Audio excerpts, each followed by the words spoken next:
Thank you. Thanks. Hi, everyone out there that we can't see at all. Welcome to the Q&A after that fabulous film. I want to say another round of applause. What an incredible story. I'm just going to read this intro. So, director Mark Pedri is an Emmy-nominated documentary filmmaker from Rock Springs, Wyoming. Producer Carrie McCarthy, I said that right? PhD, is a scientist turned producer who got her start working as a scientific film consultant while she worked as a materials chemist researcher at the University of Southern California. Together they run Burning Torch Productions, which is a boutique film production company that focuses on character-driven stories from the backcountry and backroads of the world. Their films have played at major film festivals, on national PBS, and streaming platforms. So happy to have you both here tonight. Yeah, us as well, thanks. Yeah, and so lots to talk about with this film. I want to start at the beginning, though. So you go back to your grandfather's house, and you find the knife, which is an interesting way to start a story. But what makes you decide that this is a film that you want to make? So you find the archive. What turns it into a film idea for you? And you can both sort of answer that. But Sure. Well, I think for personal reasons, there was that story, that burning story that I felt that for me I needed to preserve and get out there. But strangely, you mentioned the knife. I think finding the knife in the bed instantly, that became cinematic and interesting and what is really going on here, because there's got to be more than what I thought about my grandpa, because there's no way he slept with a knife. So that for me, just from a personal place, was needing to get to know this version of him that I never met. And as I did that, that same night that we found the knife in the bed, I went into his office and kind of opened up that book, just like you saw in the movie. And there was a connection there that I felt that I'd never experienced before. And it was looking into the eyes of somebody in this photo that, didn't feel so distant. It almost felt like for the first time in my life, I could appreciate why people like old photographs. And it was maybe, a personal thing because I had a glimpse of who that person might be, but then the handwriting was the next thing. And it was like every letter and the way that it was written and just felt like, man, whatever I'm feeling right now, that's incredible.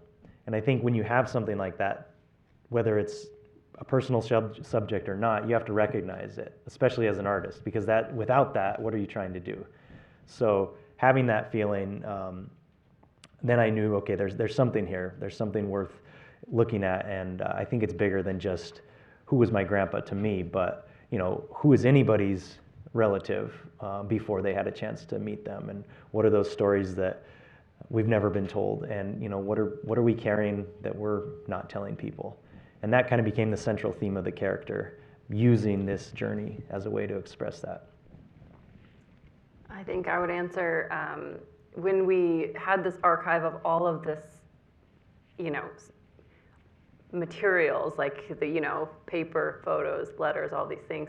And for me, it was, I didn't know how, we wanted to share this with the family, of course, and I couldn't figure out how to do that other than in a film, how to tell that story. You can't hand them a pile of things and say, this is the story of Silvio as a POW. And so I think what did it for me was this is the best way to tell this story with all of the things that he left behind. Oh, I think actually that's a wonderful way to think about it. It's figuring out what's the best way to sort of organize all of these elements that you find, like you said, that move you, but what do you do with them? How do you make them cohesive? So in the film, it feels like you immediately start documenting, that you immediately sort of turn into filmmakers. Was that sort of the process, or was there a gap there? Or how did you go from recognizing this is the best way, I'm moved by what we found, we want to tell a story in a way that becomes cohesive and a film can do it, but how did you actually say, let's pull out that printer that you found in the closet or whatever? Yeah. Who would have known he had a fax machine waiting for us? Yes. I think that's in all of us as filmmakers. I think there's probably a lot here tonight. There's something about the way we are that we default to going right into that, documenting it, pulling out your camera, shooting it, even having no plan on where it's going to go from there. I think worth mentioning my thesis film at DePaul, I'm a huge bike rider, as you can see, and I got in a really bad bike accident. And before going to the emergency room, I went home and got my camera, and I was just documenting this process. And then, of course, the film became all about, coming back from that journey. So I think that's just innate. It's how I understand the world. It's a tool to be able to make sense out of things. So being confronted with this story, it was my way of just trying to make sense out of it. And then Carrie mentioned the reason why film, why not a book, why not just write poetry and never show it to anybody? Well, I think it's because a film is a combination of all of those things. And in order to articulate this, I needed all of those tools. I needed the music, because that was a huge part of the story. It was a part of me as a creator. The drawings from other prisoners that we were able to adapt into animations, things like that. It just felt like there was no version of this story that we couldn't have these cinematic elements. The podcast version, just me narrating it, you would miss out on all of that. So the visuals are, it's a huge part. So. And it's also a story that needed to be visualized, right? Like you said, you could have written it down, you could have just told someone it, but you turned it into a film, so you had to sort of, how are you going to visualize these moments, right? And it meant that you had to deal with history, animation, which is, I want to ask you also about the animation. So how do you start thinking about it as this filmmaker? Here you are grappling with a personal story, but how do you start thinking about how do I want this film to look and feel? How do you start sort of? Yeah, coming back to the things that you as the filmmaker feels first. And if that means something, you have to hold on to it. You have to write it down, lock it up, and stay true to that. And so for me, the very first thing, we're looking at those letters. And I knew that that's going to be the aesthetic of this film. It's taking the audience, pulling these letters up so close that they can see them, they can feel them, they can see the paper tattering and falling apart, because that's what the underlying theme is. These stories are disappearing right in front of our eyes in our own attics, and we're the only ones that can save them. The story closest to you, that's the one that you have to tell. Maybe it doesn't have to be in a film, but there's a responsibility to all of our personal histories. So that was foundational. Everything was hands-on. The music, I was very clear with the composer that all the instruments had to be real instruments. I wanted to hear, the sound of the fingers moving across the fret on the violin.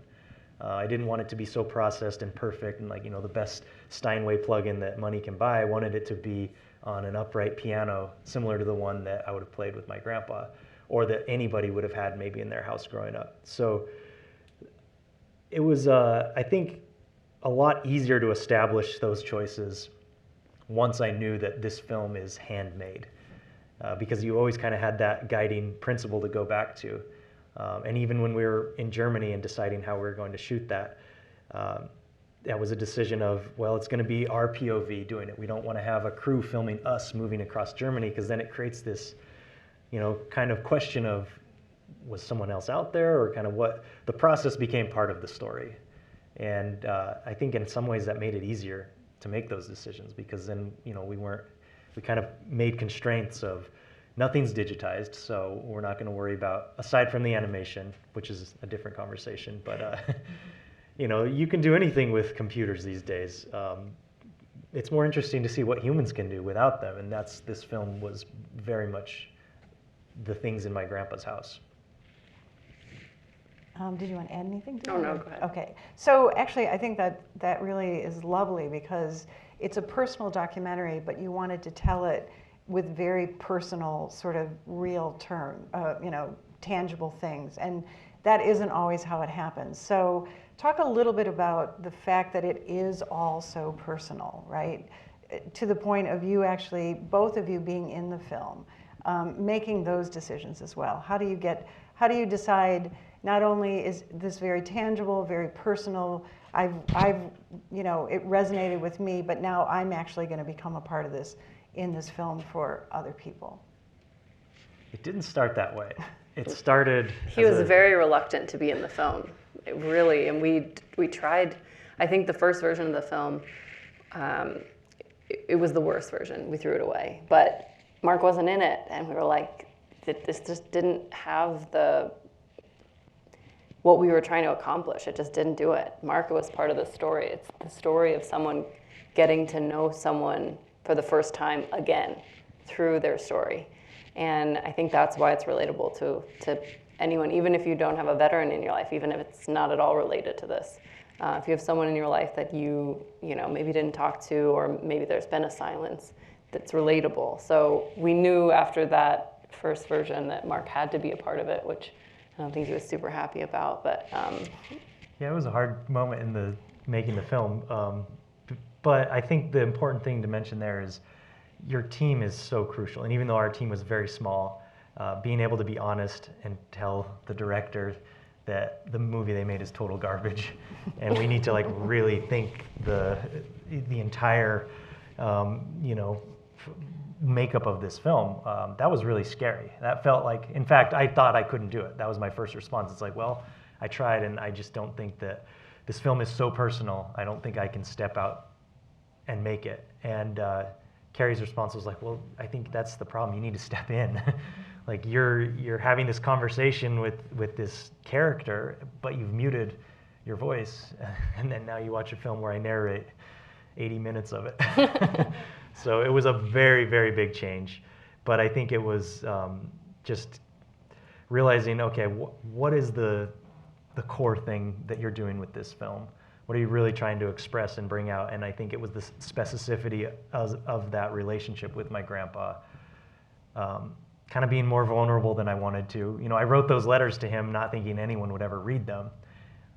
Thankfully, we got some shots of it because it ended up being a pretty core part of the film. And in a sense, the film is a letter to my grandpa. But we didn't know that going in. We just knew that this is an important story. We want to document it. We think we have the tools to. Let's go out and figure out what other pieces we need to bring together to do that. And I think that's what Carrie brought over from her science background. She's always saying this, fail fast. You're never going to do it on the first time. So get those failures out as quick as you can. Find people that are honest with you, that can say, we need to rethink this, and get to that better version quicker. I love that, fail fast. That's a great thing to remember for filmmaking. it's painful, but... Yeah, no, that's awesome. And you use the word conversation, and I will say that in watching the film before you read the letters, I felt like it was a conversation that you were having with your grandfather. And I'm just curious, did you, in the process, did you find yourself talking to him? Did you find yourself sort of musing?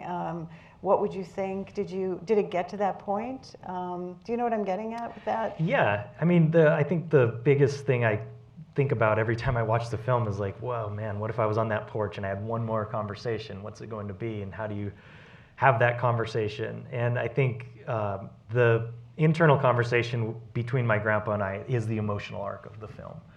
And that is, the beginning. I'm this kid that wants to leave small town Wyoming to come to the big city and make movies, and get out of that world.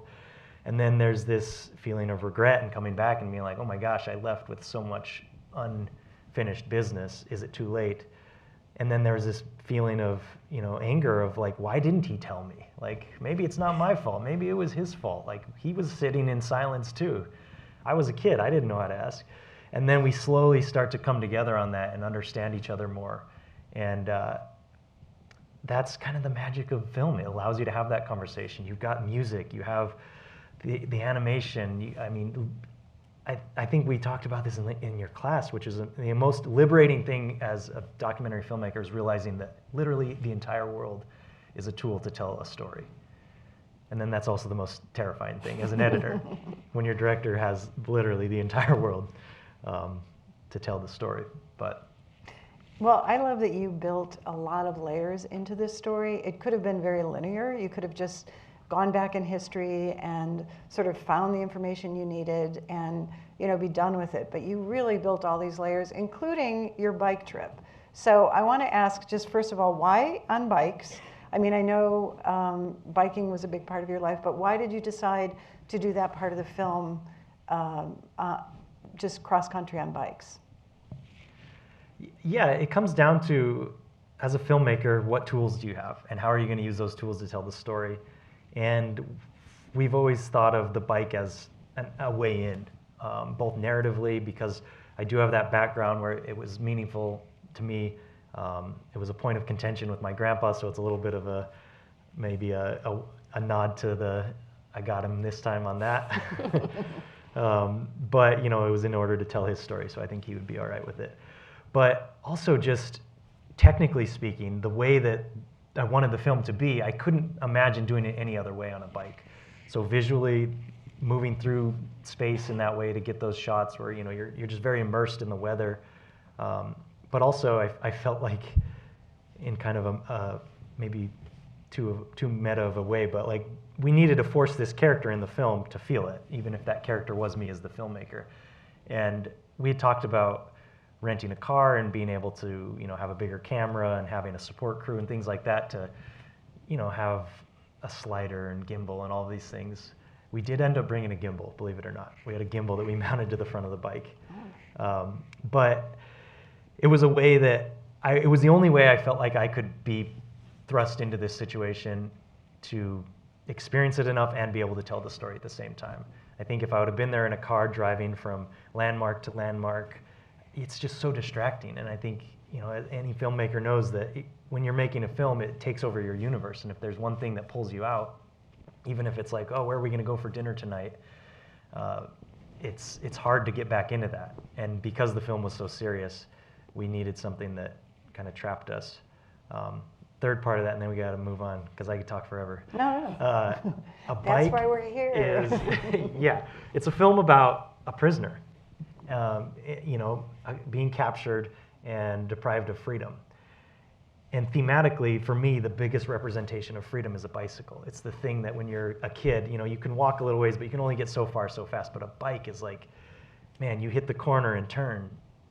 You don't ever have to go back. You're like, the world is open from there out. So we wanted something that represented kind of the innocence of that freedom, juxtaposed with what he was experiencing, which was a total lack of freedom, confinement, not even be able to move. And in the end, the bike was it was the best part. I mean, it allowed us to stay warm. When you're moving, you're warmer than if you're just standing there like he would have been. So it just forced a presence that I don't think we could have achieved any other way. Which I think worked really well. It also put you in touch with the environment in a way that I felt like was a little bit a mirror of the environment that he was being forced through. I mean, obviously, you were experiencing differently, like you had the freedom on your bike, but that I could feel the ground in a way that made me think about what it was like for him to be sort of forced through those environments. So, I mean, it was a great choice, but it was like, and you picked that time of year, I'm assuming, because you were mirroring the same times of year that he would have been experiencing that landscape. Is that correct?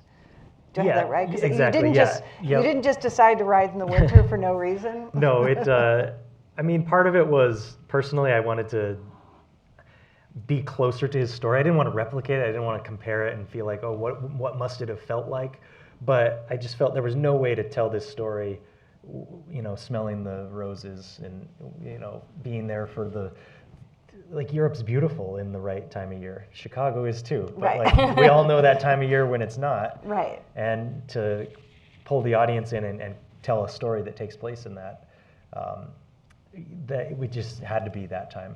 I mean, tonally, it felt right, and the film also it has an arc where it starts, we go through winter, and then it ends in the spring. So I feel like there's certain story techniques too that fit well into that timeline, and him coming home in the spring, kind of like a perfect storm of just how do we take people on this journey? We talk a lot about the hero's journey and all of those things, but also this emotional journey that's not as defined. I mean, there's not as much out there that describes what that is, I think, because it's more abstract. And that's why I think you tap into things like the changing of seasons and what that means as opposed to, crossing a threshold and some of the more concrete things that we learn about in film school and literature. So. And also the choices you made. I think the photographs you decide to show us and when you show them to us, and the archive that you chose. I want to talk a little bit about the archive, but every one of those choices that you made contributed to that emotional state. Music. So the animation, like I noticed, everything really feeds everything else in terms of keeping us in that emotional place that you want us to be. Let's talk about archival, because there's a considerable amount of archival in this, and there's clearly a lot of research that went on, which is, I'm just curious, what was that process like? How did you start deciding what else you needed to tell the story that was beyond what the archive you already had? Yeah, it was, I think the most overwhelming part was when we found all of those pieces in his house, and I would say half of the things we didn't even know what they were.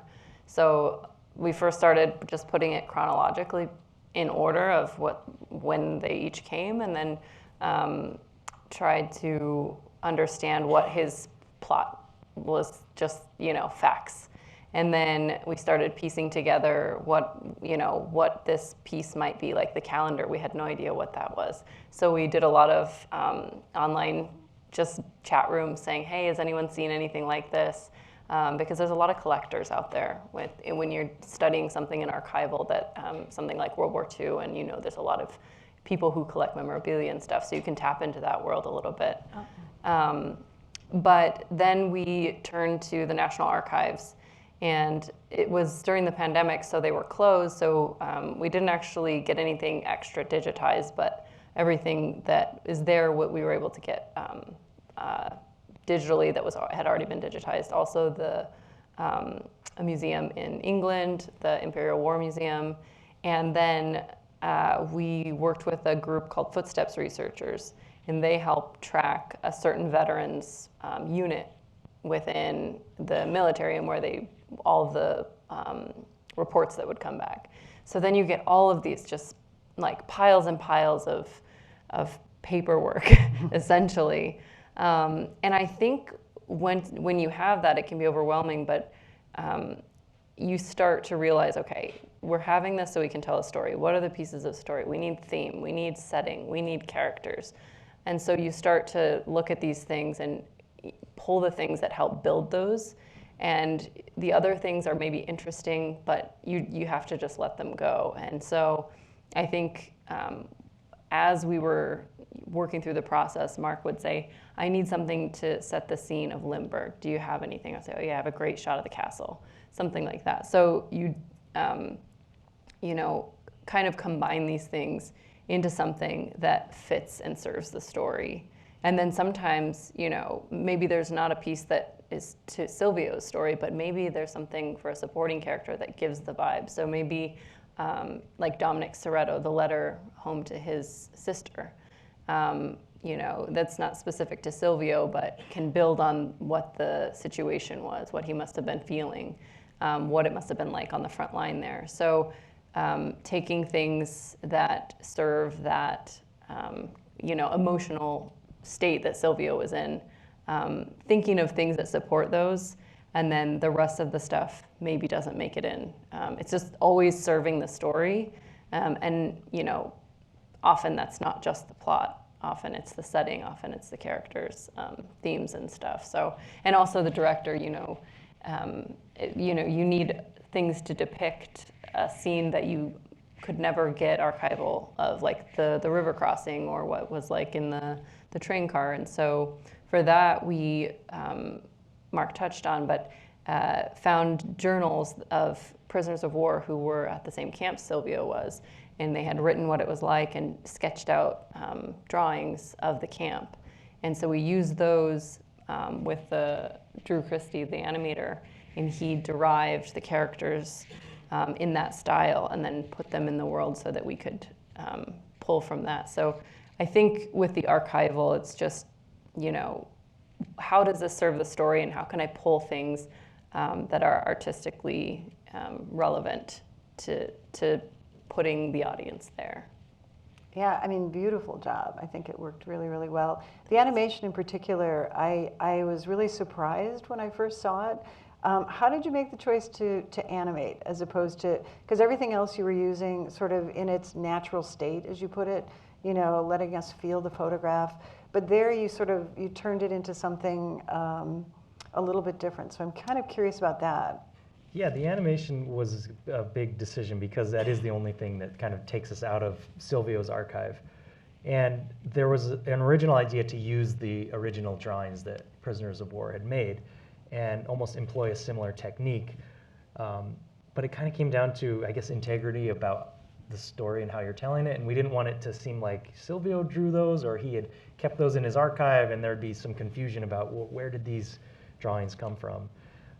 So we just said, okay, well, we can't do that, but there's just so much there that, you know, the way that they depicted these situations was so authentic and simple, but like way, way more compelling than even the archival footage. It transported you in a way that nothing else could. So talking with Drew and trying to think about, you know, adapting those drawings, and he was just like, well, we got to keep it simple, like stay true to what it is, and, you know, draw these characters for who they are. Looking at, you know, the photos, he was able to take those drawings and then use that style to then draw the characters in the film and depict them in the situations that we had. But probably the hardest part of that was, it's a documentary, so you have this commitment to truth, but you're depicting real people in the last moments of their life that wasn't documented. So that brings up all kinds of concerns of ethics and how, you know, integrity and tastefulness. And so we had to just gather as much tools as we had, letters from the people, you know, context of the after action reports. I mean, the military documents everything so meticulously. So if you can get access to that, which sometimes you can't, but when you can, that really is a huge window into exactly what was going on. And then it was just a conversation about, you know, how do we capture this moment and what is the truth of the moment.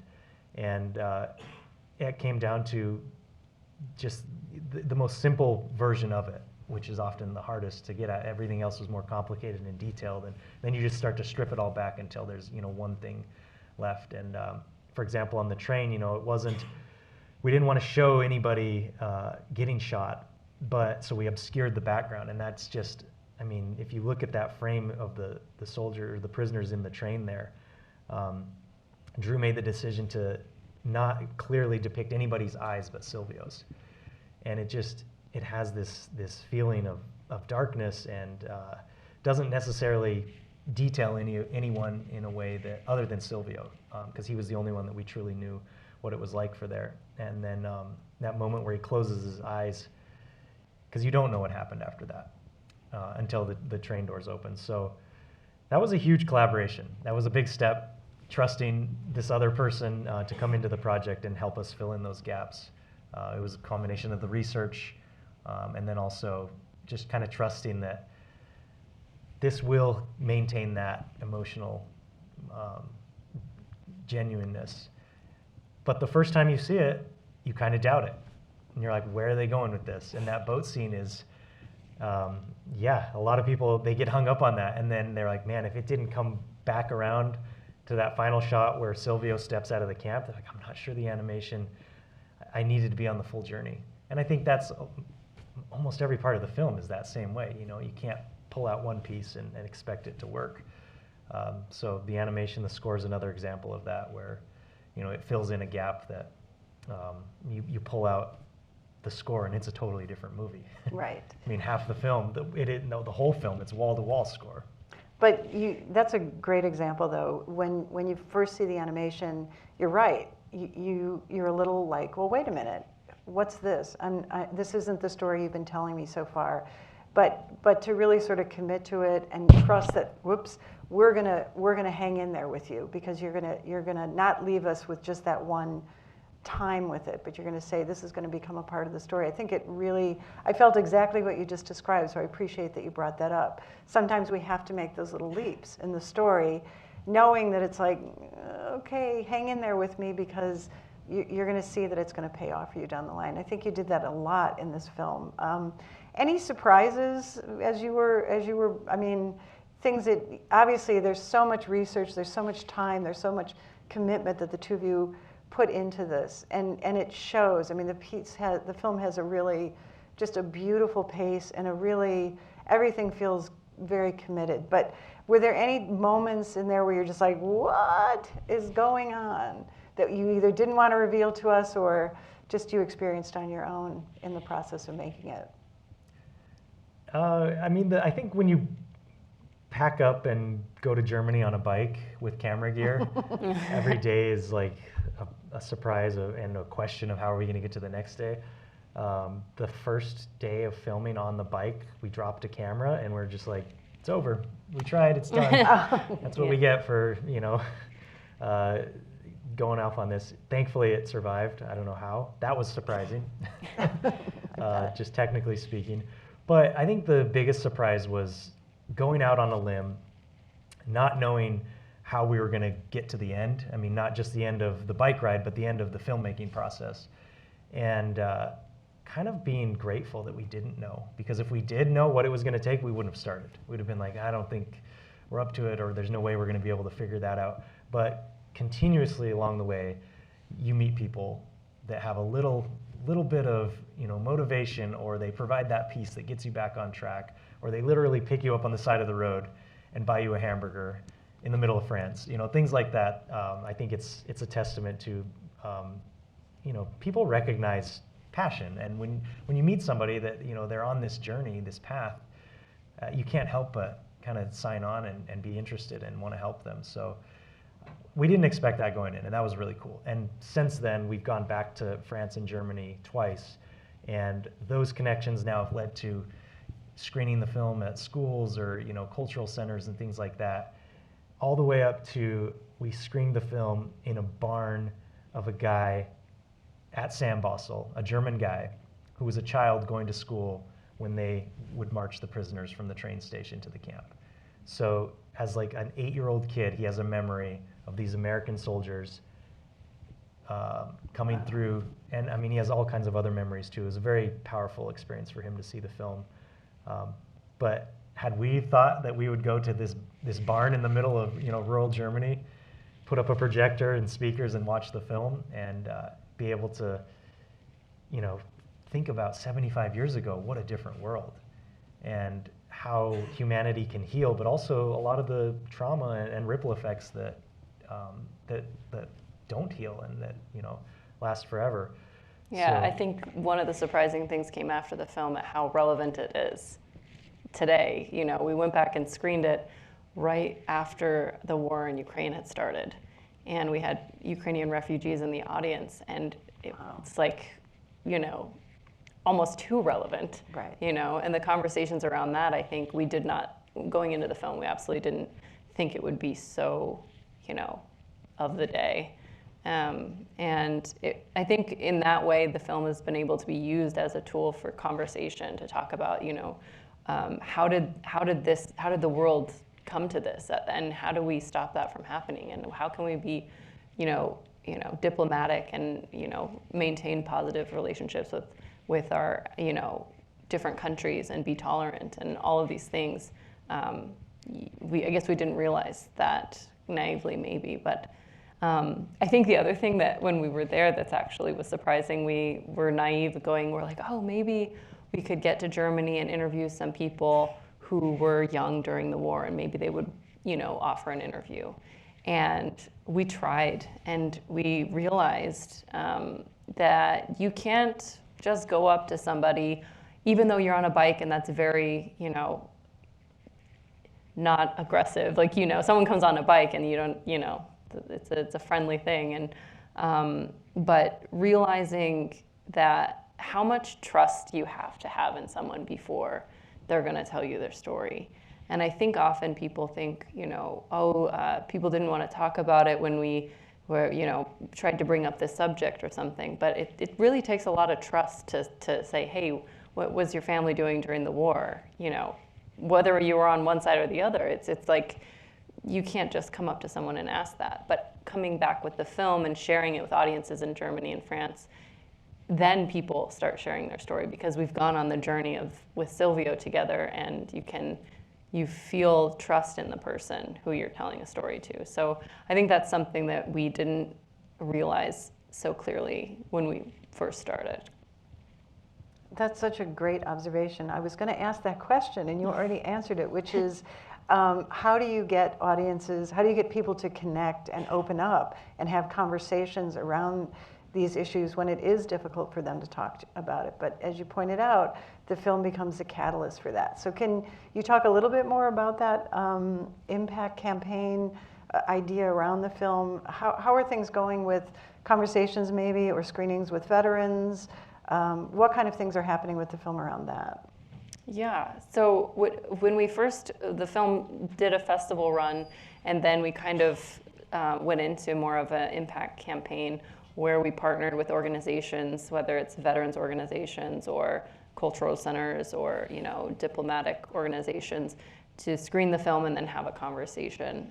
And so the different conversations you have in those different groups are all very deep, but all very different. So in the veterans world, it's more about, you know, that silence that Mark speaks to in the film, because a lot of times there is silence around that. And, you know, it's not that one side or the other doesn't want to hear or talk about it. It's you don't know how to bring it up. So in that case, the film has served as sort of a, you know, precipitation of those stories between people, maybe at the event or afterward. So in that way, we hope that, you know, we're helping families and veterans to talk a little bit more about what they can, you know, what they feel comfortable with, certainly. And then in the, like I said, in France and Germany, the film is being used more like as a diplomatic thing about a shared history and where we were at then, where we're at now, what can change in 75 years, and what young people think about what was happening back then. That's all been really, really rewarding, I think, as a filmmaker, to be able to travel with the film and have those conversations. Yeah, I think it's also worth mentioning too, like filmmakers and people coming out of school, it's an avenue for distribution that has exploded. I mean, that used to be so hard to make a film, book a theater, and find an audience. Now it's accessible. Like, you can find advocacy groups. You can say, hey, we have this film that brings people together, and you know, you're a group that would benefit from having those people together. Let's work together. And all of a sudden now you're booking out theaters and having events. It's almost like a traveling, you know, band, and every model is different, but the freedom is huge as a filmmaker to have control over your film. You can charge tickets. You can have the organization charge tickets and donate it to a cause, and it just like allows you to, you don't just make a film anymore. You're creating, you know, a conversation. And I think if you think you're just making a film, you're gonna, you know, walk away and it's gonna disappear, maybe you should reconsider, because they never disappear. And if they do, maybe it's because they were bad. But you have to be signed on for the long haul. And I think, especially in documentary film, there's got to be, you know, an element of passion and wanting to have some kind of conversation or social change, or, you know, justice for something that is, you know, not getting a voice, and this film can create a platform for it. And I think for us, there's a lot of things that you could say, oh, well, this is ancient history. Sure, that doesn't mean we don't need to learn about it, because it sneaks up on you awfully fast and then it's too late. So I think absolutely a younger generation needs to learn about the lead up to World War II and that. But like Carrie was saying, when we screen it in Germany, and maybe we don't even talk about World War II, we talk about now, and giving people the opportunity who are experiencing war in this moment. What does it mean for them and their family, and how are they dealing with that? And creating space for that conversation. So it's amazing what film can do when you take people on a journey together. You think about, you know, the people closest in your life, it's because you shared something, you went through an experience. So if the film can be that shared experience to build that community, then the community is going to be stronger moving forward to whatever they do. So yeah, use film as a tool. Don't just watch it. Great advice. And as you pointed out, documentary can often be a long haul. So this has been 5 years. Do I have that right? Has it been 5 years of your life off and on? Yeah, it was 4 years from when we started making it to when we finished, and then another year of now having the conversations and distributing it. And but I think the thing about documentary is it doesn't have to be the only thing you do. Like, you can take on long-term projects. You can have other work, you can have a day job even, and that's kind of the beauty of it. I mean, you have these films that are evolving over years and years of a story. That's incredible. That's something that's so hard to do in narrative. I mean, something like Boyhood kind of got us there in the way that film. I mean, narrative does have a lot of tools that documentary doesn't too, but yeah, like we're working on a film now where we're documenting this young girl from 5 years old and now she's 8, and we've been following her as her journey to climb mountains. And the mountains are getting bigger, her aspirations are getting bigger, her grandpa's getting older who's teaching her how to climb, and it's just this beautiful story evolving in front of you. And it's because we filmed for 2 days every 6 months, and as long as you can create space for that, funding it is a lot harder. That's a different conversation. Yes. We noticed the crowdsourcing at the end of your film. You talked about that a little bit, that helped to... Do you want to talk a little bit about funding? I mean, funding is a beast, and it's a necessary one. I don't think it's going anywhere, but it forces you to do things that are good. It forces you to really hone in on what you're trying to do. I think when you sit down to write a grant application, you realize you have no idea what you're actually talking about. Oh my gosh. And then you have a deadline, and that forces you to get things done, and those are the greatest gifts anyone can give you. Right. But also thinking about, like, what do people want to fund? Who do I know that would help me do this project? And for us, the crowdfunding aspect was, Mark and Carrie are biking across Germany to tell this story. Who wants to buy us dinner? Who wants to, help us get to Germany and do that? And people were willing to do that. People aren't as interested in paying $5,000 of legal fees to get your film on PBS. Right. So then you have to now look for, well, what grant would support this? And maybe there's a veteran organization that believes in having this story on public TV. Maybe they'll help us with some of those harder to explain expenses. Right. So it's a combination of all different stuff, but it also happens in phases. So I think when you're thinking about making a documentary film, breaking it into those bite-sized pieces of, okay, if we can get to Germany and back, we can cut a sizzle reel. And then this grant needs a sizzle reel. And once we get money from this, state grant, that opens us up to a national grant or a regional one. And money kind of follows money. And it's horrifying from day one. It's the same thing. Like, if you knew what it was going to take to get to the end, you'd never start. So you don't think about what it's going to take. You just think about what tomorrow is going to bring. And having a team that supports that. I think Carrie was always good at the chaos of me having to refocus the story numerous times, and but I think that the application to grants and trying to explain yourself to people is all so valuable. It's painful and it sucks and it's time and you don't get all the grants, but you have got to hone what you're making. You have to be able to take what's inside of you and put it into words, so that you can get the money, so that you can put it into a film, so you can show them. But you have to put it into words first, otherwise you can't. The money just, that, I think the biggest thing about funding is being able to put into the right words to get people to believe in you is so hard. And you feel it, so you know what's inside, but... Yeah, they can't. And there's someone on the other end of that money. It's just not a big pot of money that's free for filmmakers. It's like, you have to justify it to this person so that they can go into their boss and pitch it 10 times better than you can, twice as fast, because they have 10 times more projects than you going at once. So it's like, simplify that, make their job easy, make this the thing that they're going to get, a pat on the back for helping bring to life. Mm-hmm. But every one of those things that you have to do, we're getting down to 2 minutes here because I have one more question I want to ask you, but those all feed into getting better at figuring out the story, right? Wouldn't you say some of them are painful? Absolutely. But I think they also help sort of keep trying to focus and find the story. Because it's, as we all know in doc, it's very hard to find the story and it takes a long time. What do you think Silvio would think of the film? Well, I don't think he would say congratulations, because he didn't do things like that. He had this saying, when anything good would happen, his way of saying congratulations, he would say, you really caused a lot of commotion.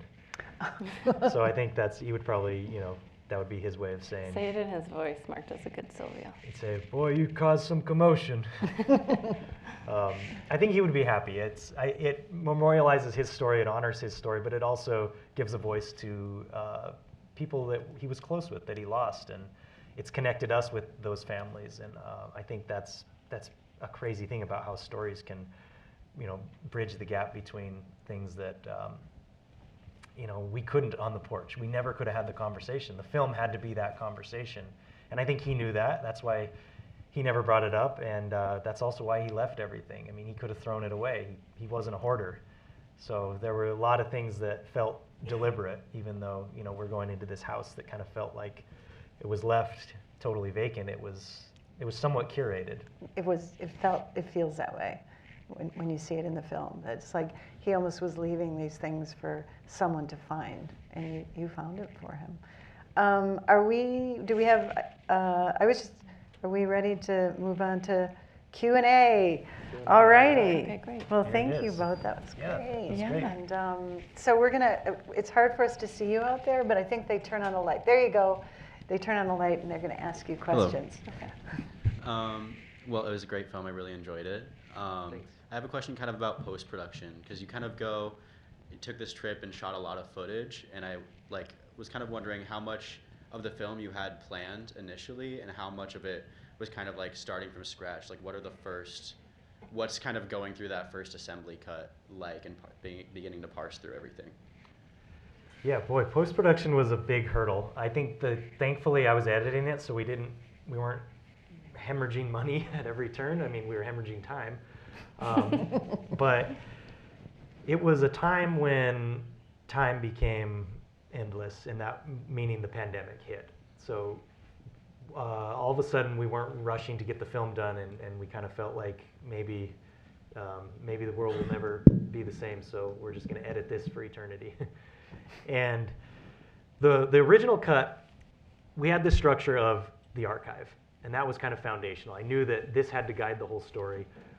There was also a commitment to the historical accuracy of what happened, and it was a turning point where a lot of the first-hand accounts of that time were passing away, and there were debates about what actually happened during that time. And we, as documentarians, knew that when you watch this film, you're going to get a representation of World War II, albeit from one very single perspective, but it has the facts that things that happened during that time.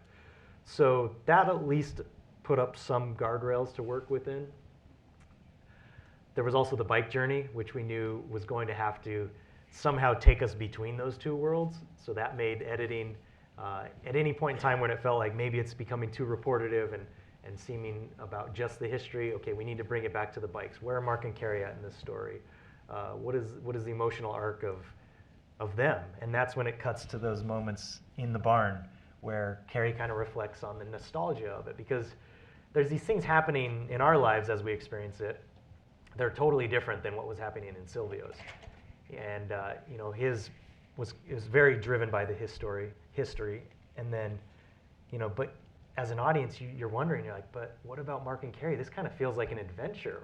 I wonder if they feel like that. So then we just wanted to make sure that we had those moments of levity and balance. And it took a lot of versions, though, and sharing it with outside feedback. I also say we have heavily scripted because it's narrated. So the narration helped to script out a little bit of getting Mark's thoughts because he wrote it. And I think having gone through the experience, having changed a lot, his relationship with his grandfather and personally, he was processing a lot of stuff. So writing out the script and the structure that way really helped, I think, kind of hone in on what actually the film, how to, edit the film. Though that happened after we shot. So we went, did the whole thing, and then from what we knew, scripted it out. And that was... we did some reshoots along the way in Wyoming to fill in gaps. A big part of the editing process, too, was just building scenes. Not necessarily in any order, just what was a very meaningful moment. Let's build this into a scene. And then you're not clipping individual clips and losing your mind trying to figure out how to tell the story, but you're saying, oh, here's a 6-minute scene. Where does that fit into the whole picture? And you get way more scenes than end up in the final film. So it's hard to say goodbye to a lot of those, but you never would have gotten to the final film without them, so nothing's really wasted. Was there any type of clarity where you watched it and you were like, oh, this is kind of, we're on the right track here, or was it kind of just like progressive building on another?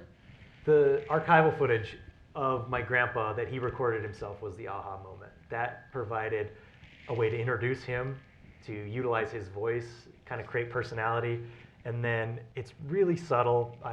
I hope it comes across, maybe it does just subliminally, but when we meet him, we see that kind of image of him when he says, "Take my picture," and he walks in front of the camera. And then at the end of the film, after we've gone through this whole journey, we cut back to that same shot, and he steps out of the silhouette, and we kind of see his face for the first time, almost like we're meeting him for the first time, the real version, or a more in-depth version. And we had such limited amounts of that archival footage, it made it almost easier to build scenes around that, because we knew where we needed to get. We didn't have hours and hours of footage. We had like 2 tapes, and a lot of it was accordion footage. So it was a lot of accordion footage. He was an accordion documentarian himself. But yeah, editing is, the film was directed through the edit. That was, there's no really other way of putting it, and that's not always how it goes. I think it was kind of because we were so close to the source material and everything, we were able to do it that way, but yeah. Thank you. It was really beautiful. Thank you. Yeah, thanks. Thanks.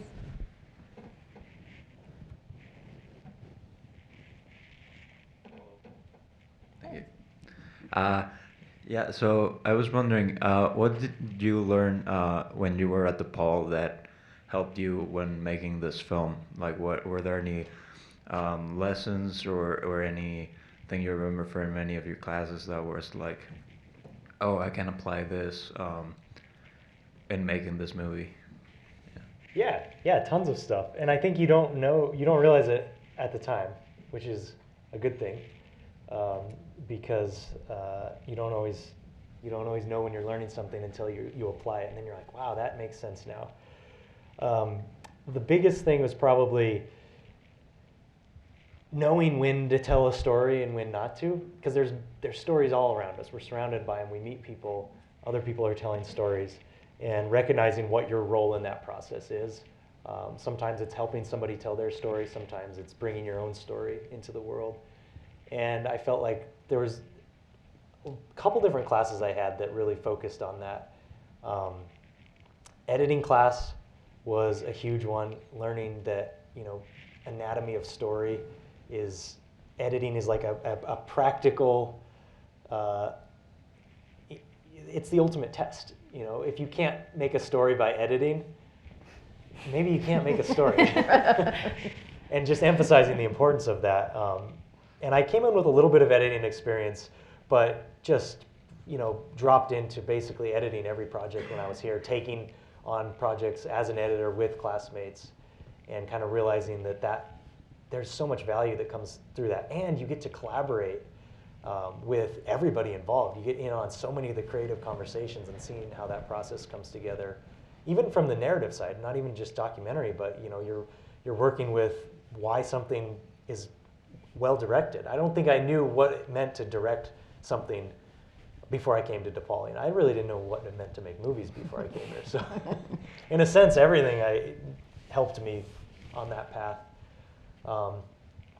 And then the other thing, and I'm not sure if Rob Steele is still here, but I had a sound class that was just he's still incredible. Yeah. About the power of music. Wow. And I'm going to tell him. Yeah, I should have reached out to him. But and in this film is a perfect example. I mean, the music is guiding it in so many ways. And a lot of that music came before we even shot picture, which is really unusual to, a lot of times you go to your composer and say, here's the movie now, make it better. This was having this deep creative conversation with the composer before we went to Germany, about what the film is about and these themes and what characters can be represented with different instrumentation and, like I said, how we want the music to not just sound but feel. And he provided I think we had 15 minutes of just music to have in Germany that allowed us to be able to just really kind of integrate everything into that world. So we built the world from not just one person saying, here's what I think it should be about, but saying, from a musical standpoint, what are some things we can say before we even start shooting the film? So collaborate.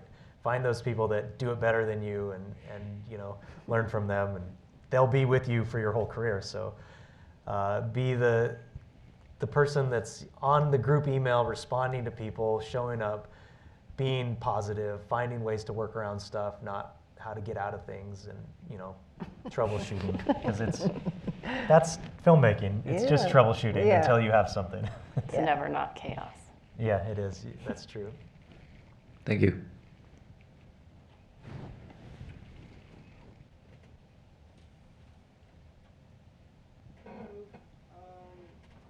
Say the work that was put to tell and remember the story of your grandfather was really amazing. Just like the journey to Germany, and besides the animated scenes, I know you mentioned trying to ask questions to people. Was there something that you wanted to record or add to the film, but for any reason it was not possible to get the access or footage? How did you bypass that to still tell the story that you told? Yeah, wow, that's a great question. I think so our initial effort to try to find somebody, I had this, I don't want to call it a dream, but like this desire to encounter somebody that would have been a child at the time that my grandpa was there, and see and hear, you know, how, because the children had nothing to do with any of this. They rarely ever do. I mean, most people don't have anything to do with anything other than very few people at the top, and that's the tragedy of war. But to meet somebody that would have been a child there, and to, you know, ask them questions that weren't even directly about the war, but just where was your school, what was going on there, and to just kind of create some kind of frame of reference. Because when my grandpa was in Germany, he was no longer a soldier. He'd become a prisoner by that point. And he was looking out of the gate into this world that a child could have been walking through. And that child, you know, was me sitting on the porch wanting to have that conversation with my grandpa. So ultimately, I was never able to find somebody to have that conversation with until we went back 2 years later and met the farmer who was a child in Sandbostel at the time. But in the film, the way we bypassed it to still communicate that emotional connection, at the very end, where I say, at the beginning of this film, I met a man named Silvio Pedri in basic training, and I followed him through being a soldier, then a prisoner. I followed him across Europe, and it cuts to this shot of a child on the side of the train tracks of a train going through Europe. And that was footage, amateur film footage, that was shot by a soldier who had taken a train through Germany. It was actually a German soldier who had a camera, and he was on one of these trains that was transporting prisoners across the country. And that, to me, that shot of this child looking up and just, you know, not really having any idea of what the future holds, or what any of this chaos really means, or how it's going to impact them, that brought that connection that I was looking for. So it was very abstract, but I felt something. And when you see that shot, you see this child looking in on it, and I think there is an emotional moment there that we feel. And maybe we don't intellectualize it and do all those connections that I just made, but that's fine. That doesn't matter. I don't think the audience needs to intellectualize it. They just need to feel it. So, yeah, hopefully you felt it. Thank you. Yeah, thanks. We have time for one more question. Well, good night. I watched the movie and I really enjoyed a lot.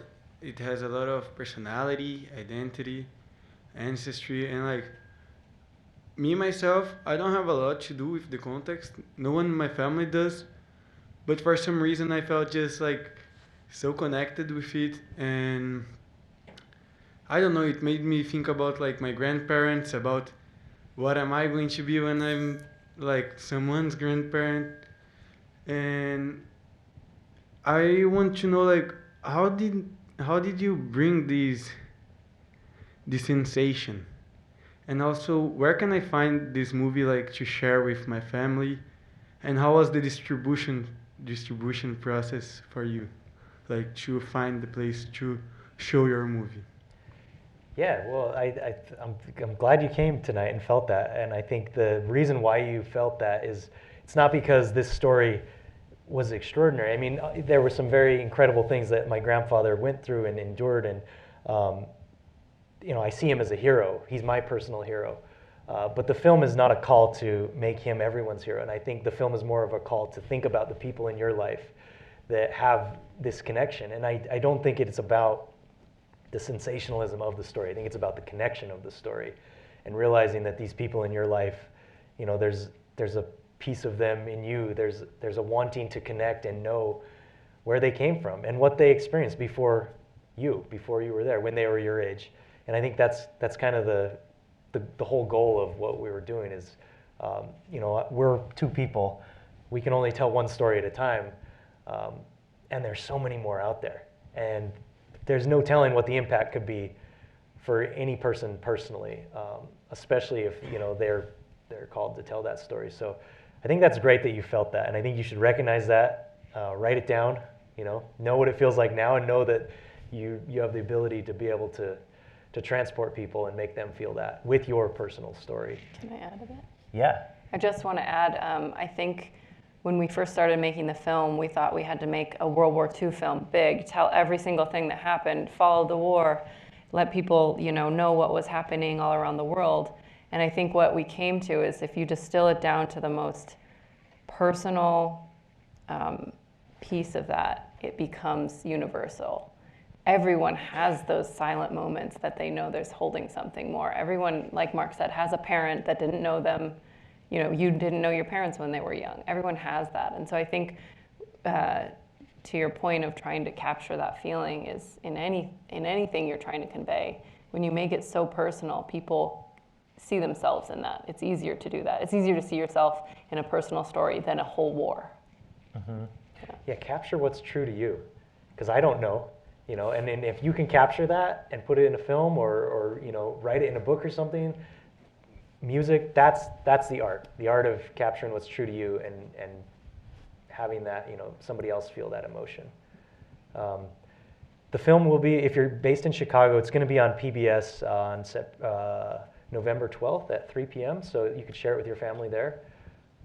Otherwise, we still have some screenings coming up, and then eventually you'll be able to stream it. We have DVDs, believe it or not. Yeah. If anyone has a DVD player. You do? You can start up the DVD player.